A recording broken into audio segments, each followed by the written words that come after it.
Another community filed a lawsuit against a group of fire truck manufacturers, alleging a price-fixing conspiracy that forced cities and fire departments to overpay for their vehicles. The latest legal action comes from the city of Ann Arbor, Michigan, and targets REV Group, Oshkosh Corporation, Pierce Manufacturing, which is owned by Oshkosh, and Rosenbauer America. The city of Crosse, Wisconsin filed the first lawsuit in August, claiming that the aforementioned companies conspired to restrict supply and drive up fire truck prices, and that inflation alone does not explain the increases.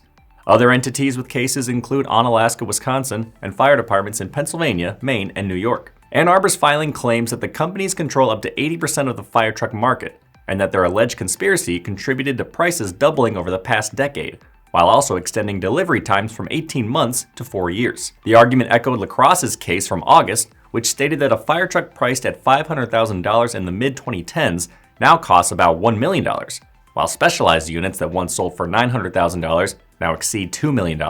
Crosse's lawsuit also named the Fire Apparatus Manufacturers Association as a defendant and alleged that the manufacturers carried out their conspiracy in part through the group. According to the suit, the association facilitated the exchange of confidential, proprietary, and sensitive data, which companies allegedly used to set prices and production levels. The lawsuit also claimed that the association provides a forum for manufacturers to communicate during members-only meetings. According to Crosse's lawsuit, fire departments typically replace fire trucks every 10 to 15 years. It contends that rising prices and lengthy order backlogs force departments to keep the trucks in service 10 to 15 years beyond their intended lifespan. The city is seeking more than $5 million in damages. Oshkosh issued a statement that said, quote, "The allegations in this lawsuit are without merit, and we are defending ourselves in court."